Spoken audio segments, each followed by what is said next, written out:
Саламатсыздарбы биздин урматтуу телекөрүүчүлөрүбүз, назарыңыздарда Халва шоу программасы жана анын алып баруучусу мен Сезим Имамадыева. Бүгүнкү биздин программабыз чындыгында биздин көңүлүбүздү ачкан, күлкү тартуулаган, интеллектуалдык жагынан дагы жакшы ушундай багыттарды тартуулаган конокторубуз болмокчу. Ошондуктан эфирибиз менин оюмча эң эле кызыктуу болуп өтөт. Анткени бүгүнкү биздин студиябызда шоумен, тамада алып баруучу жана звукорежиссерлорубуз отурат. Кол чабуулар, кош келиңиздер. Эбесе мен оң тарабымда бүгүн жакшынакай аябай таланттуу биздин мырзаларыбыз отурат. Илим Артылбеков, алып баруучу шоумен, жана Арслан Доктурбеков, алып баруучу шоумен. Саламатсыздарбы, кош келиңиздер. Арслан мен. Эң сонун мен сиздерге бир нече суроо узаткым келип жатат. Азыркы учурда эмне себептен 22-жылы тойлор ушунчалык көбөйүп кетти деген суроону узаткым келип жатат. Анткени мурунку жылдарды алсак, чындыгында мен ушунча көп тойго барып көргөн эмесмин. Бул жол менен ушул айда 5 тойго барып келдик. Үйлөнүлпөт, шоу той десек болот. Сиздердин ушундай кичинекей мындай статистикаңыздар барбы? Бар. Азайып да кеткен жок, көбөйүп да кеткен жок, Жылдан жылга эле ушундай эле болуп келген. Болгону сизде цикл ушундай окшойт.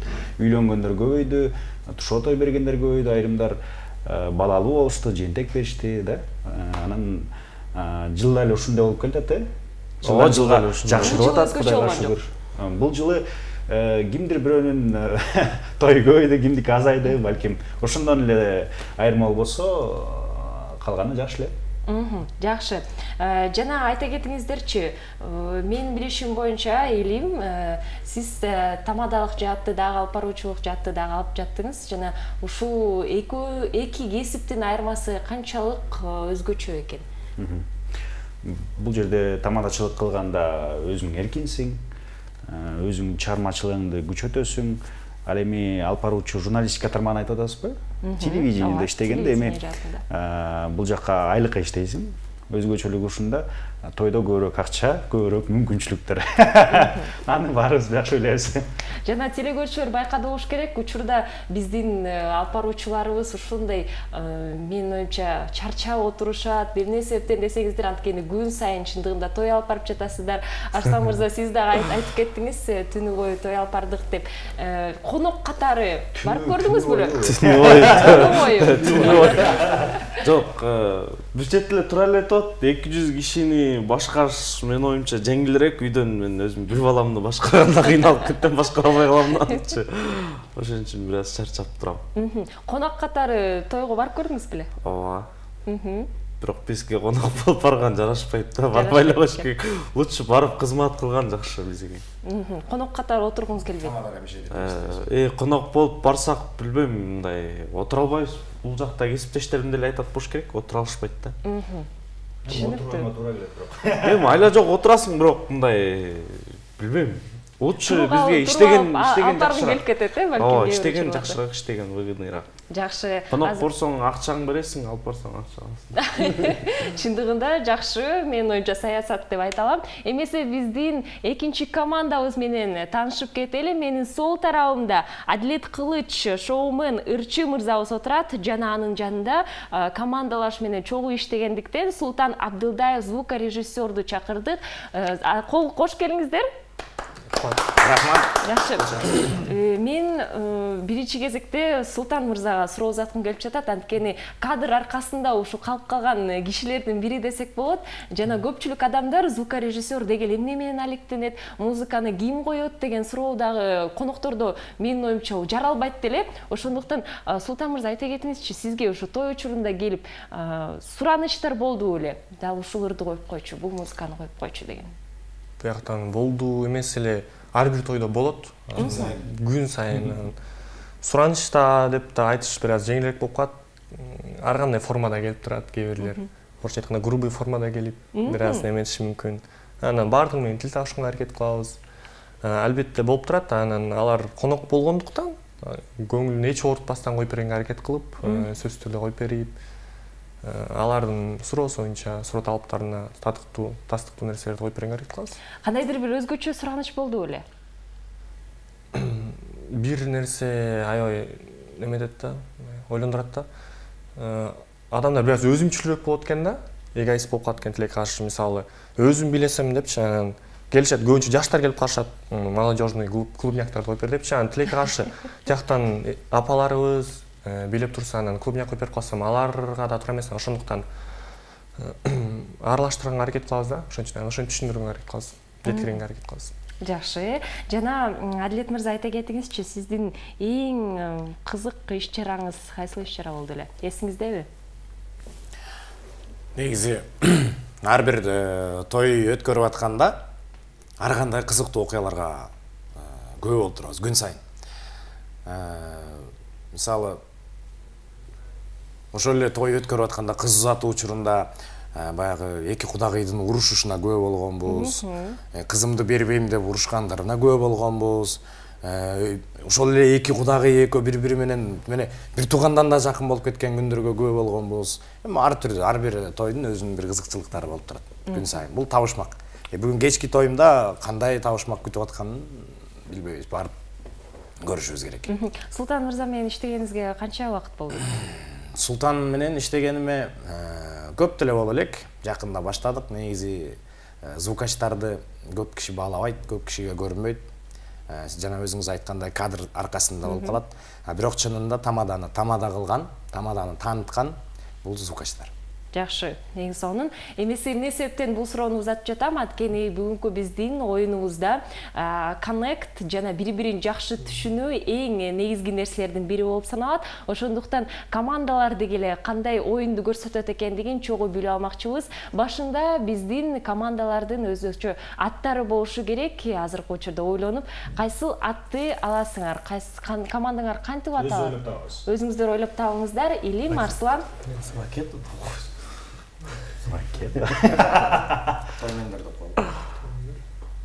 Эме операция баштык.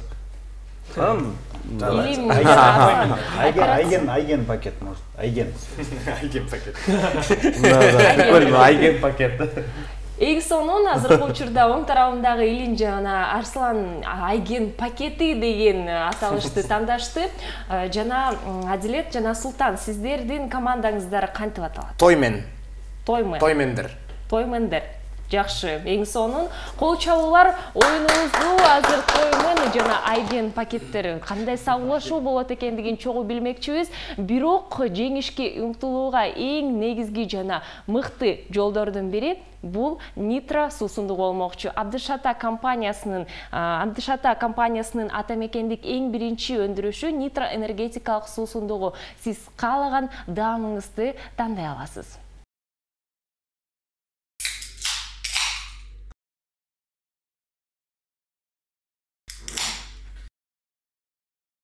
Биздин айрымабыз жок.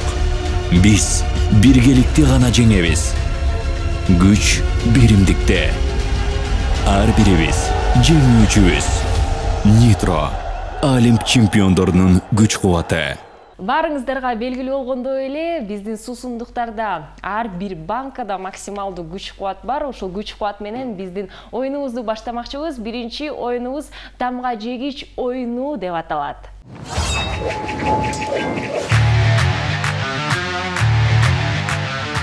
Тамга жегич оюнунун эрежеси: ар бир командадан бирден оюнчу катышат жана оюнчунун милдети 1,5 мүнөттүн ичинде суроолорубузга жооп берүү. Эмне себептен ойлонуп жатат болушуңуздар, эгер кантип жооп беришим керек деп, бирок сиздерге биз сыр тамганы камтып койгонбуз. Дал ошол тамгага сиздердин жоопторуңуздар башталышы керек. Эң негизгиси алардын жооптору ушул тамга, жашыруун тамга менен башталып, жана кызыктуу, көңүл ачуучу болуш керек. Ким көп суроолорго жооп берсе, жалпы команда 1 упай алат. Сөздөр эч кайталанбашы керек. Түшүнүктүүбү? Сөздөр ойлуу болуш керек, Кааласаңыздар күлкүлүү. Менин оюмча, кайсыл ушул тамгага кайсыл сөз келсе дагы айта берсеңиздер болот. Кайсыл команда баштайт? Аксакалдар баштасын. Аксакалдар, эмне себептен аксакалдар? Бул жакта Султан жаш. Жолу сулуу, эки баласы бар канча дагы. Сый, бул жакта сый көргөзүп жатышат. Той менен командасы башташ керек экениңиздер. Той менен командасында. Күч кубат алып туралы, Эң сонун эмесе тамга жегич оюнун бизде Тоймен командасы ачып бермекчи. Адилет жана Султан, сиздердин тамгаңыздар не тамгасы? Не тамгасы. Даярсыздарбы? Даярбыз. Бияк бир ойунчу ойнойт туурабы? Адилет, сиз жооп бересиз. Хорошо. Султан мырза, ол эгерде Адилет кандайдыр бир суроолорго жооп таппай калса, сиз жардам берсеңиз болот, макулбу? Эң негизгиси көп суроолорго жооп узатуу. Не тамгасы, Тоймендер командасы, баштайбыз. Шахматты ким ойлоп тапкан? Николь. Кыздарга помада эмне үчүн керек? Эмесе жооп бериңиздер. Давай, аракет кылалы. Эң жаман смартфон кайсыл? Nokia. Кинотеатрда эмне кылуу керек? Носкиди чечпеш керек. Эң даамдуу суусундук? Нитро. Самсаны ким ойлоп тапкан? Нарындыктар. Эң коркунучтуу балык? Гинке. Балкондо турган адамдар эмнени карап жатышат? Нарынды карашат. Болгон бул жооп. Кайталанбаш. Кайталанбаш керек, э? Балкондо турган адамдар эмнени карап жатышат? Нан жегенди. Эң жай унаа? Гинке. Пицца сатуучунун кыялы эмнеде? Пиццадай насыйт толзу. Жооп жок. Уйду кантип атаса болот? Нени? Уйду кантип атаса болот? Атын кантип кийим койсо болот? Намазбек. Чатырда эмне кылуу мүмкүн эмес? Уюмдар насыбайдан кетпей калдык болсу. Тамада эмне жөнүндө көп ойлонот? Тамада эмне жөнүндө көп ойлонот? Негизги гонорар жагынан, анан бирок ныдан Негизи деп атап кеттиңиз, кабыл алам. Учакты ким ойлоп тапкан? Наумов. Жакшы. Убакыт бүттү, эмесе азыркы учурда байкасаңыздар, сиздердин тең тайлашуучуларыңар жардам бергенге да аракеттеништи. Мунун чындыгында Моюн калыш керек, аябай акылдуу жигиттен. Эмне себептен? Эми жоопторду берип атты, Никулин деп берди. Ооба, чындыгында командада биргеликте болгондо жардам бериңиздер бири-бириңиздерге. Жана кайсы суроо сиздин эсиңизде калды? Помада. Кыздарга помада эмне үчүн керек деген суроо, э? Да. Жакшы. Эмесе азыркы учурда Илим, Арслан оюну кандай кантип өтүш керек деген сиздер да байкап алыңыздар. Кичинекей болсо дагы жардам болуп кетти деп ойлойм сиздерге. Сиздердин тамгаңыздар М тамгасы болот.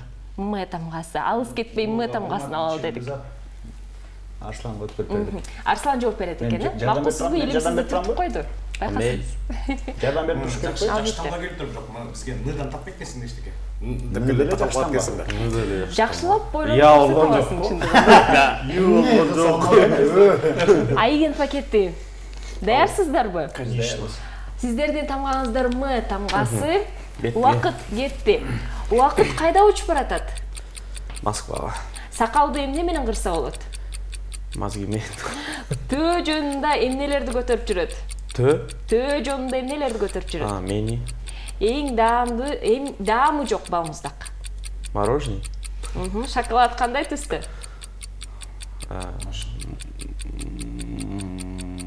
Маша.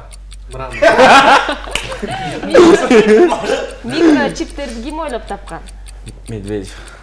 Жума күнү эмне кыласыз? Мечитке барабыз. Скутерди ким ойлоп тапкан? Мен. Майчилер кайда жашашат? Майда. Шугарингти ким ойлоп тапкан? Могу. Акула кармап алганда эмне деп кыйкырыш керек? Мама. Дерматолог деген ким? Мурач. Каникулда депутаттар эмне менен алектенишет? Мазги жейт. Болгон? Мазги кайталанбайт. Айтылып калган. Айтылган. Каникулда депутаттар эмне менен алектенишет? Билбейм. Дүйнөдөгү эң кооз жер? Менин мекеним. Тойго көбүнчө эмне даярдалат? Тойго?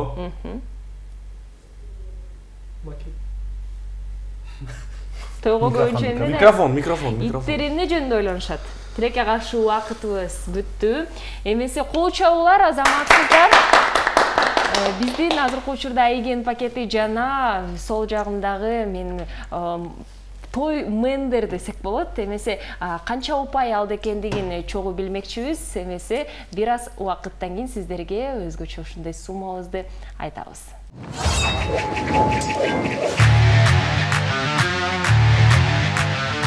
Биздин тамга жеңич оюнун жыйынтыгы Айген пакети 15 суроого туура жооп бериптир. 15 суроого жакшы кызыктуу жооп бердиңиздер. Кол чабуулар жана сол тарабындагы тоймендер 11 сөзгө жооп бериптирсиздер. Эмесе 1-0. Азыркы учурда Айген пакети биринчи болуп бара жатат. Ошондуктан сиздер чамданыңыздар тоймендер. Эми болсо биз кийинки оюнубузга өтмөкчүбүз. Кийинки оюнубуз болсо Алло, сен кайдасың деп аталат.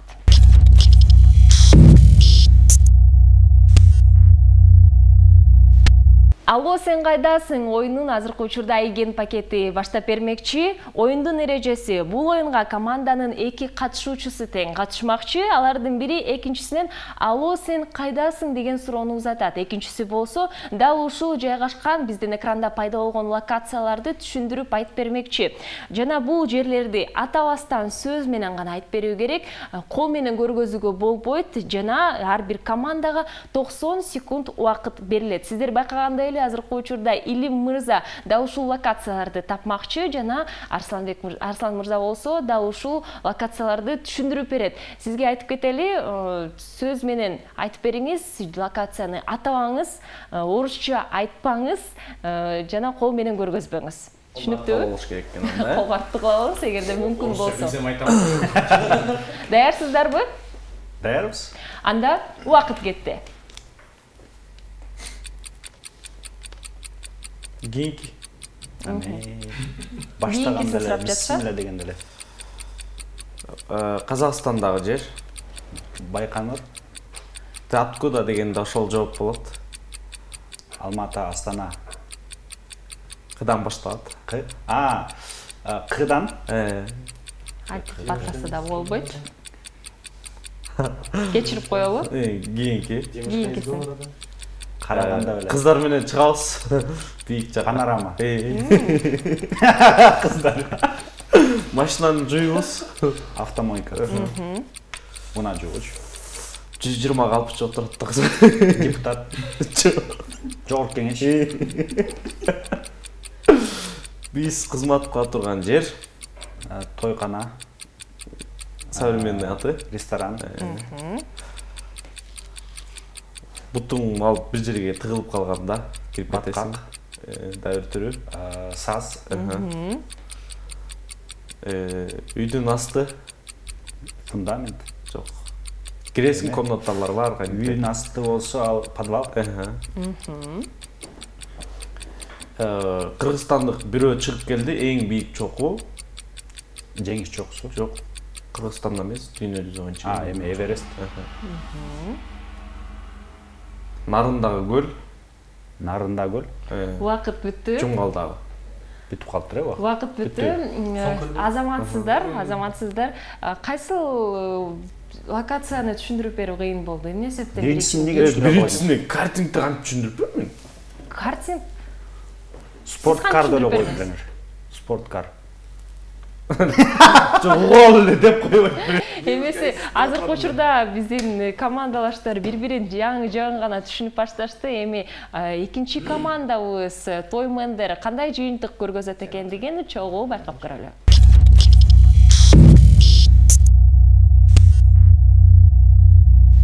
Тоймендер командасы даярданып отурушат. Азыркы учурда Султан мырза локацияларды табат, Адилет болсо ошол локацияларды түшүндүрүп берет. Эмесе оюнубузду баштайлы. Машинаны токтотобуз. Парковка. Башкачасы. Уна токтотчу жай. Жок, орусчасы эле. Паркинг, парковка, стоянка. Да. 9-майларда басышат баардыгы. Парад. Да. Чоң шар. Земля? Планета? Пирамида. Өзгөчө шар кандай мисалы? Давай кийинкиси. Кийинкиси. Билим алабыз. Мектеп. Тезирээк. Кыргыздын эски үйү. Музей. окуп жүргөндө сабак өтөт, баарыбызга жагат. Мугалим? Жок, сабак, эң баарыбызга жаккан сабак. Физкультура. Да. Керек жок, Кийинкиси? Кыздар жазып атат. Макияж. Кол менен көргөзбөйбү? Укладка. Жо. Тойда айтып калам го, турмак узун мурду таза болот деп. Пилинг, макияж. Кийинки таппай калган. Педикюр. Ал буттуку да. Маникюр. Да. Машина менен каерде жүрөбүз? Бишкекте, шаарда. Убакыт бүттү. Жолдо отчу да. Чындыгында мага эң кызыктуусу биздин сүйүктүү сабагыбыз дегенде дароо эле физкультура деп атап кеттиңиз. Эмне себептен да ушундай эмгек сабагы эмес? Чынын айтайын, ошо да. Мен математиканы жакшы көрчүмүн. Чынын айткандачы. Бирок тилекаш көбүн эсе. Жо, негизи стереотип го болчу. Мен жакшы көрчүмүн. Физкультура менен переменаны мен жакшы көрчүмүн. Анан ойлочумун башкаларга деле жагат.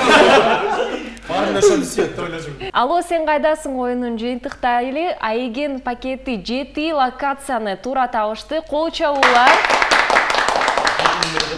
Жана Тоймендер командасы 6 локацияны табышты. Кол чабуулар, азаматсыздар, бирок ага карабастан сиздер дагы байланышыңыздар аябай жакшы болду.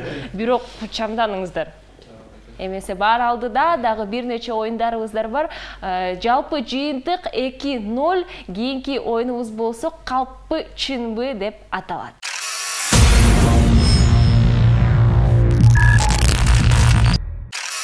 Калппы чынбы оюнун баштайбыз. Оюндун эрежесин азыр айтып берип кетейин. Бул жакта эки команданын арасынан бирден катышуучу катышмакчы. Жана да ушундай карточкаларында арт жагында биринде чынбы деп жазылып турат, экинчисинде болсо калппы деп жазылып жатат.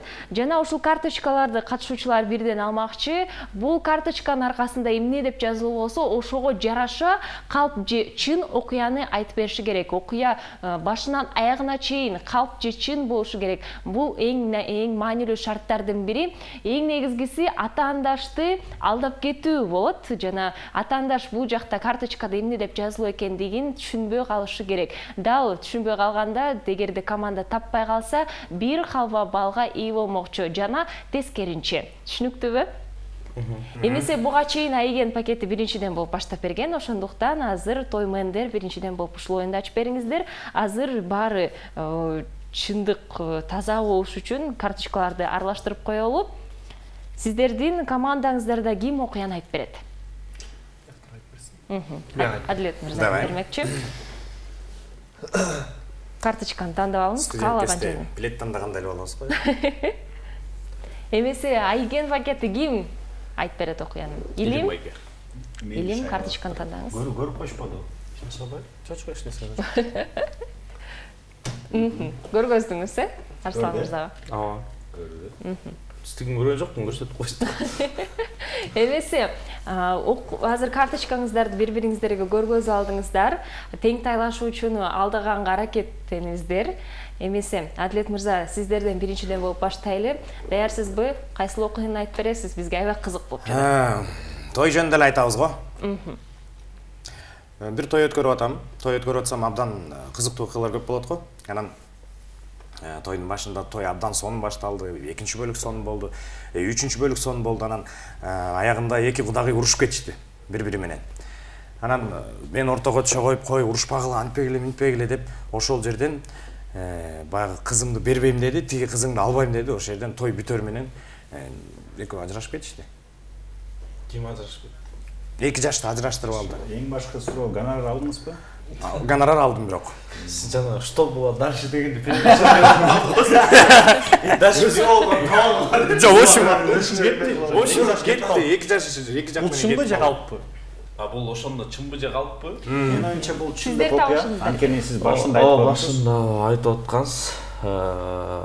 Урушуп кеткен окуяга случай күбө болгом деп айтып аткансыз. Бирок мен айтар элем, бул калп себеп деген ушунча той берип эки жакка алып кетип той бүткөндөн кийин алып кетип калышы мүмкүн эмес. Той бүткөндөн кийин сеп тапшырып атканда эки кудагый урушуп кетти. Сен никесин үйдөн кыйдырып бересиң.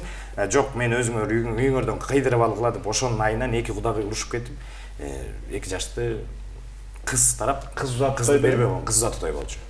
Кыз узатуу болсо, вероятность болушу. Мен оюмча, бул чындык окуя экен. Анткени мындай окуялар болуп калышы мүмкүн. Ооба, болуп калышы мүмкүн. Бирок Адилет байке кылпай аткандай болот.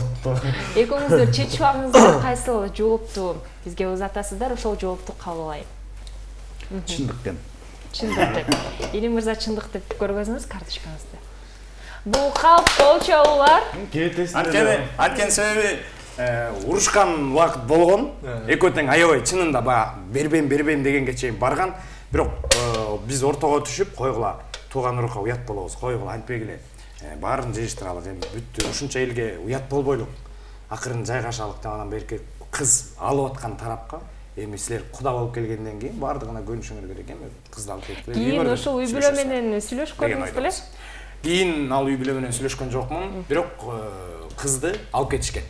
Урушу болгон, бирок кызды алып кетишкен. Эң негизгиси баары жакшы аяктады десек болот. Негизгиси жакшы аяктады. Эмесе экинчи команда болсо кандай окуяны айтып берет экен, аябай кызыктуу болуп жатат. Айген пакети, Элим, окуяңыз менен бөлүшүңүзчү. Бир кыз Кыргызстанда жашайт, бала Европада. Экөө интернет аркылуу сүйлөшүшөт. Эми азыр бул нерсе кадырес эле көрүнүш, телефон аркылуу сүйлөшүү. Бирок ал убакта бул эскирээк окшойт, билбейм. Жазышып таанышат, 2 жыл, 3 жыл сүйлөшүшөт, бири-бирин көрбөй. Анан күндөрдүн биринде тиги бала жазат, мен үйлөнөм сага, мен сени алып кетем. Ата-энемди алып барам. Силер өзүңөр деметкиле, силерди алып кетели.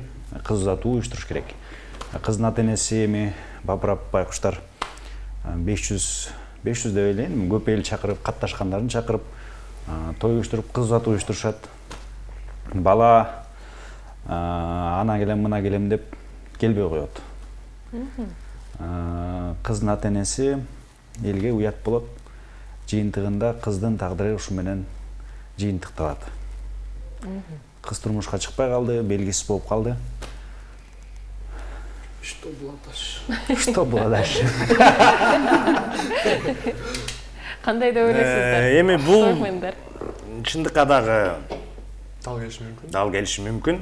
Бирок калпка да дал келиши мүмкүн. Калпка да дал келиши мүмкүн. Бирок мен ойлоп атам. Бул калп болуш керек деп. Анткени себеби ар кандай болот, бирок Европадан ошондой кыз узатуу өткөрүп ушундай кылып аткандан кийин балким баланын туугандары дагы чакырылды болуш керек, конок болуп, кыз узатуу болуп аткандан кийин. Мен ойлойм калп болуш керек. Ошондо бир нерсени тастап кетсе болобу? Жолуккандачы тойдун астында жолугат эмеспи сүйлөшкөн? Ошондо бала бар беле? Жок, бала Европада болчу деп. Ата-энеси жөн гана онлайн жазышкан. Мен сени алып кетем, тоюңду уюштурып, мен алып кетем. Сен ти, ушунча ишенчи. Тойго баланын туугандары келиптирби? Жок, ошондо алып беле, чын беле деп эле. Азыр ошондо чындыгында эле бири-бирибизге аябай көп суроолорду узатып кеттик. Экөөңүздөр чечип алыңыздар. Султан Адилет. Бир моменттер такташ келипти. Кайсы жооп? Силерден тактаган эмеспи? Кайсы жоопту узатасыздар? Калппы, чынбы? Калп деп ойлойм го, билбейм. Мен да калпты ойлойм, эмне дегенди анткени ойлонуп атты да. Мени кошуп койсом деген. Илимдин сырын билет экенбиз да. Биринчи болуп атат. Ким билет? Эмесе кайсы жоопту узатасыздар? Калп эле токторелге.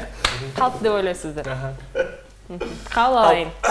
Жоопту кабыл аламын, Илим мырза, бизге карточкаңызды көргөзүп коюңузчу. Чындык. Жок, Илим байкеде ушундай случайлар көп болот да. Чын айтсам, экөөңүздөр тең, эки команда тең ушундай капа келтирген окуяларды айтып берип жатышат да. Анан экөө ажырашып кетишти, анан урушуп кетишти, той болбой калды деген учурлар. Чындыгында келбей койгон. Да. Бети жоктон койсуз, келбей койсуз. Байкуш эми эмне кылсын? Келбей коюп, кыргыз жигитин эле турмушка чыккан жакшыраак, менин оюмча. Кыргыз эмес болчу. Кыргыз эмес болчу. Эң өкүнүчтүүсү ошол күнгө Илимбайка жакка салбай коюп, гонорар Эң эле өкүнүчтүүсү экен. Калппы чынбы оюнубузда Айген пакети 1 упайга ээ болду жана Тоймендер дагы 1 упайга ээ болду. Ошондуктан бир-бирден жалпы жыйынтыгы 3-1 болмокчу. Азаматсыздар, сиздердин кийинки оюнуңузда достугуңуздар канчалык ушундай бекем экендигин чогуу билип алмакчыбыз. Анткени кийинки оюнубуз Алло Доске деп аталат.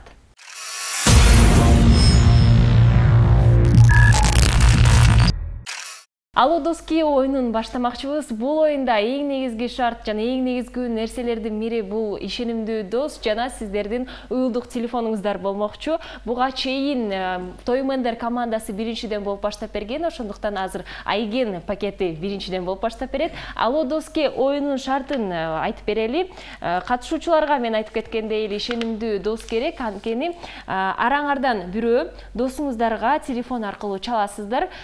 Бирок жөнөкөй сиз каалаган досуңузга эмес, Тоймендер командасы сиздерге бир тамганы айтмакчы. Дал ушул сиздердин контактыларыңыздардын арасында ушул тамгага башталган досуңуздарга чаласыздар. Экранда ар кандай суроолор көргөзүшү мүмкүн. Дал ушул бир суроого досуңуздар туура жоопту тандашы керек. Кайсы жоопту тандаса, ошол жоопту биз кабыл алабыз. Эгерде досуңуз туура жооп берсе, сиздер 1 упайга ээ болосуздар. Бардыгы түшүнүктүүбү? Акылдууга чалыш керек экен. Азыркы учурда Айген пакети биринчиден болуп баштап бермекчи. Тоймендер кайсыл тамганы сиздердин атаандаштарыңыздарга бересиздер?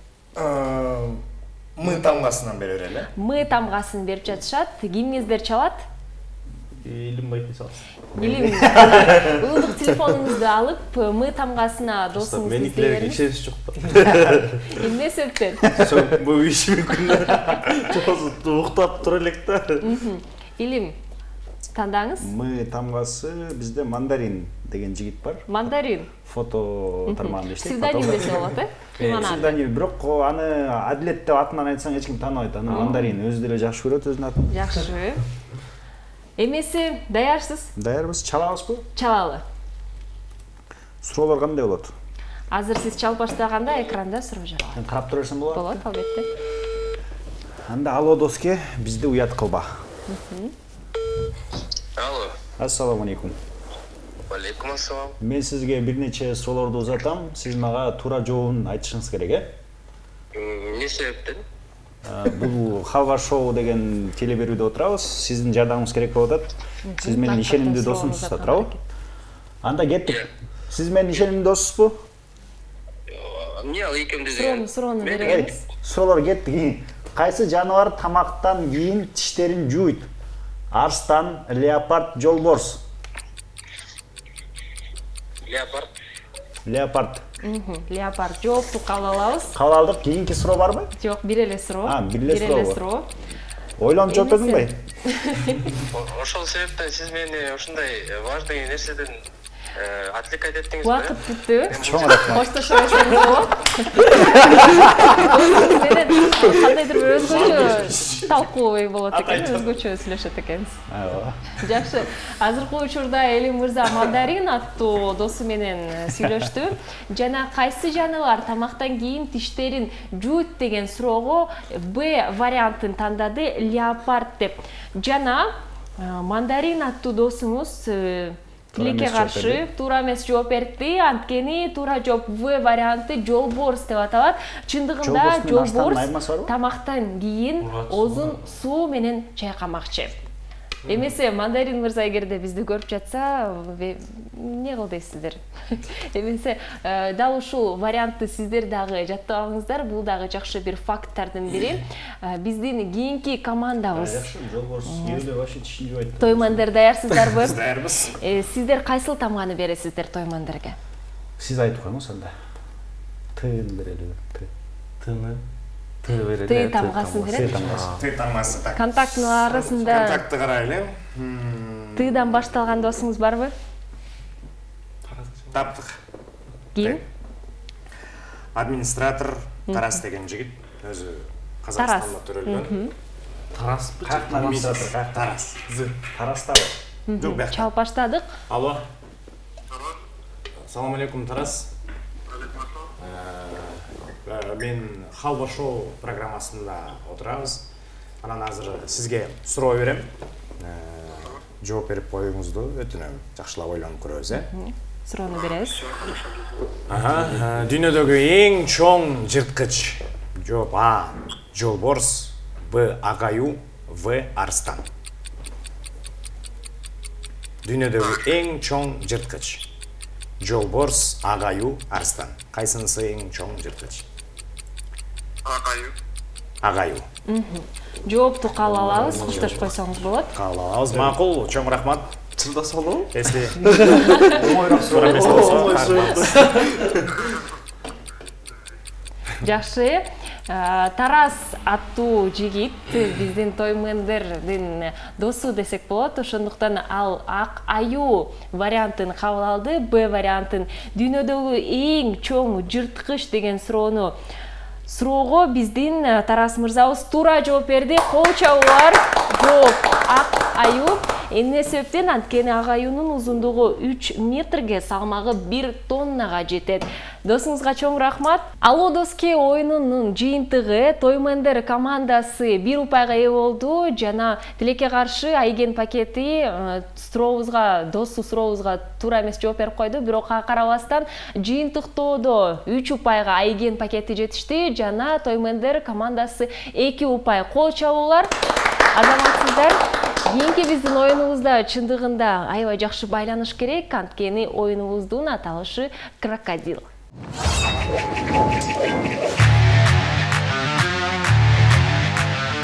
Жеңишке жетүүнүн эң жакшы жолу бул нитро энергетикалык суусундугу. Жана азыркы учурда биз нитрону даамдап алып, биздин Тоймендер командасы жеңишке жеткенге умтулууда.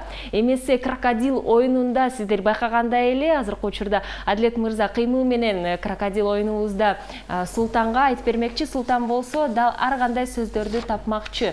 Крокодил оюнунун кыскача эрежесин айтып кетели сиздерге. Крокодил оюнунда бир катышуучу ар кандай буюмдарды, ар кандай заттарды, балким тамак аштарды кыймыл менен гана көргөзүп бермекчи. Сүйлөгөнгө жана мимика менен көргөзүүгө болбойт, жөн гана кыймыл менен. Түшүнүктүүбү? Экинчи катышуучубуз болсо дал ушул нерселерди, аттарды тапмакчы. Түшүнүктүү? Тоймендер командасы даяр, баштайлы. Автомат.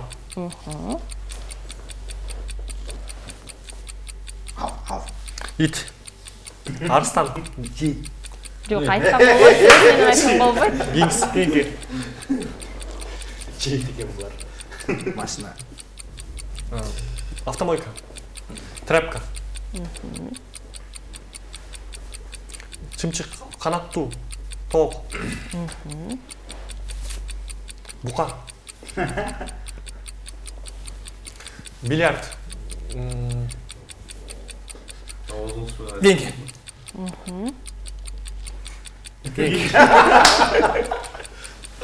Машина. Грузовой. Самолет. Механика. Скорость.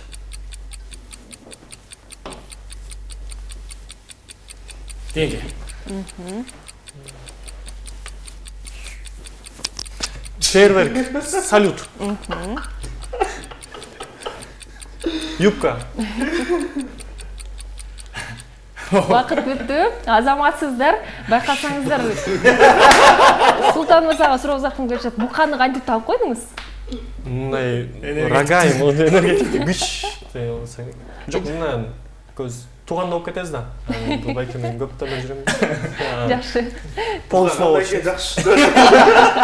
Чындыгында жакшы түшүндүрөт экенсиз. Сизге кайсы сөздү түшүндүрүү кыйын болду?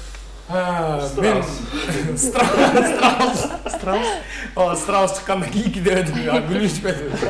Эмесе Айген пакети бизге кантип түшүндүрөт экендигин чогуу байкап көрөлү.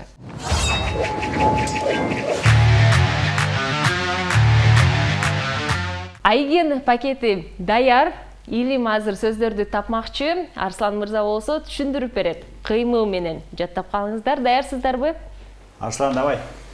Кеттик анда. Тоок. Фингал. Көзү көк. Кийинкиси. Көргөзүңүз.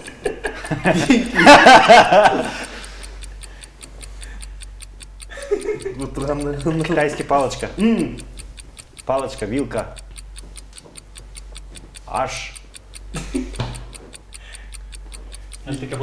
Тамак жөө. Не?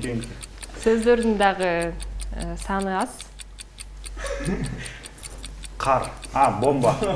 Бомбочка. Жардыргыч. Граната. Азаматсыз.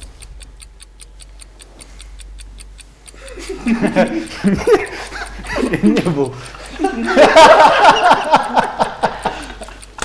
Эмне ал? Гүл. Гүл. Кийинкиси. Сиз эмнеден түшүндүрөт? Уктай, кто? Түн.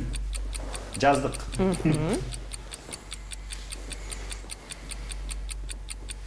Аристократ.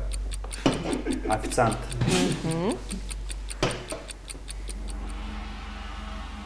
Су. Не? Убакыт бүттү. Азаматсыздар. Tamam, oğullar direkt sorulmazsa. Suronu da sana oğul direkt sormazlar. Ağzım o sözleri taşımaz. Bak. Кол чабуулар ар бир командага. Эмесе Айген пакети командасы 3 сөздү туура тапты. Тоймендер болсо 6 сөздү туура тапты. Кол чабуулар. Жыйынтыкта 3 байкасаңыздар, жана биздин акыркы оюнубузда ким жеңет экендигин чогуу билебиз. Биздин акыркы оюнубуз оозумдан окуу деп аталат.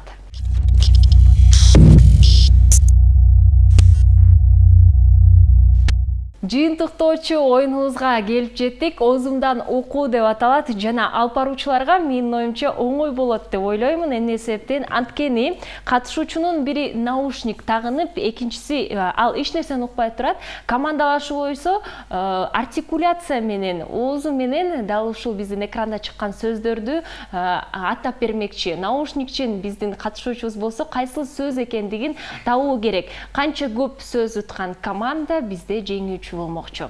Эмесе, даярсыздарбы? Азыркы учурда Арслан мырза наушникти тагынат. Илим болсо сөздөрдү айтып бермекчи.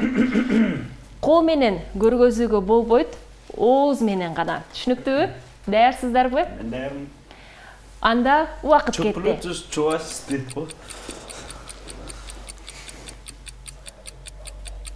Уже баштады. Самор, самовар. Үнүңүз чыгарсаңыз болот. Үнүңүз чыгарсаңыз болот элем. Самара. Самаган. Самат. Кийинки сөз. Коррупция. Коррупция. Коррупция. Кийинки таппайсың. Арслан жаман бакырып атты. Радиатор. Радиатор. Радиатор.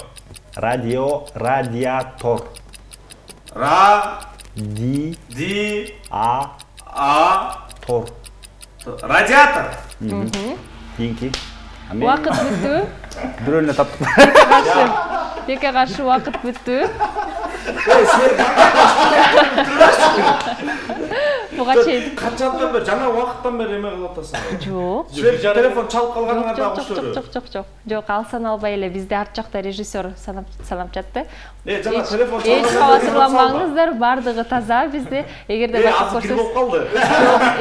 Жок. Эфирден кийин сөзсүз түрдө өзүңүз дагы байкай аласыз. Жок, эфирдеги байкабайм. Азыр ойлоп кайра койгула. Арслан мырза азыркы учурда биз менен күрөшкөнгө дагы бул жакка даяр болуп жатат. Анткени ким билет, балким тоймендер биринчи орунда алып калышы мүмкүн. Серьезно, мындай болуп калдым мындай. Эмесе, мындай көз караш менен карап койгулачы. Биздин экинчи команда кандай жыйынтыкты бизге көргөзөт экендигин чогуу билип алалы.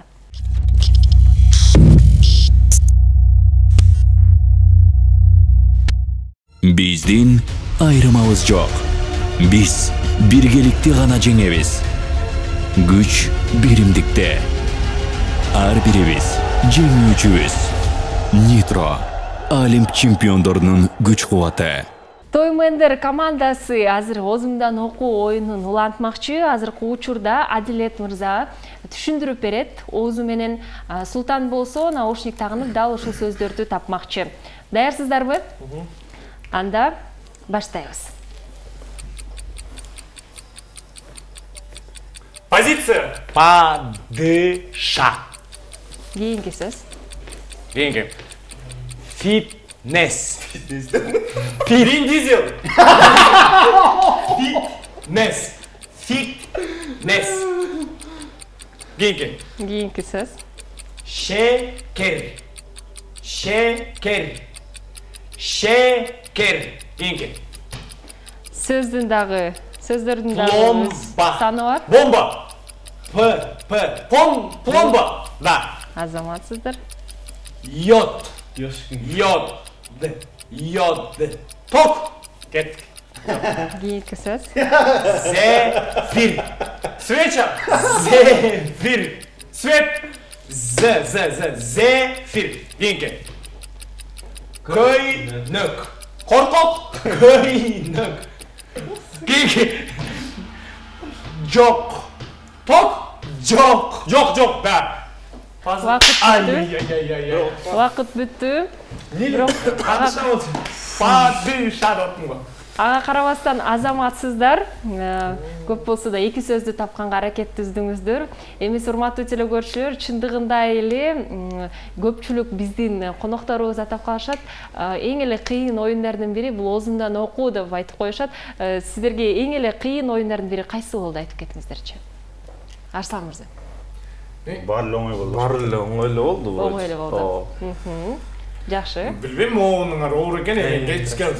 Бак Султаным кыйкырып атат, мен айтып атам, жакшы. Жок, эме мен чыдай берсем болот. Болот, албетте. Чындыгында тамада Убакыттан кесерет кесиген. Шырды жакшы көрөт деп окком да. Я. Тамада көрөт деп окком да. Эмесе дал ушундай жагымдуу нота менен биз Озумдан окуу оюнун жыйынтыктайбыз. Бир нече убакыттардан кийин ким жеңди экендигин чогуу биздин телекөрүүчүлөр менен билип алабыз. Халва шоу программасын жыйынтыктайбыз. Буга чейин Озумдан окуу оюнубузда айген пакетти бир сөздү туура тапкан жана сол тарабында Тоймендер эки сөздү туура тапканга жетишишти.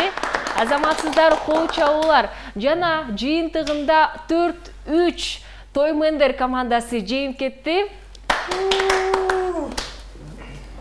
Азаматсыздар, эмесе биздин демөөрчүлөрүбүздөн аз болсо дагы ушундай жагымдуу белектерди тартуулайбыз. Жеңүүчүлөргө өзгөчө белектер жана айген пакетине дагы айген пакет болбой калды. Нитронун пакеттери сиздерге активдүү катышуу үчүн сиздерге.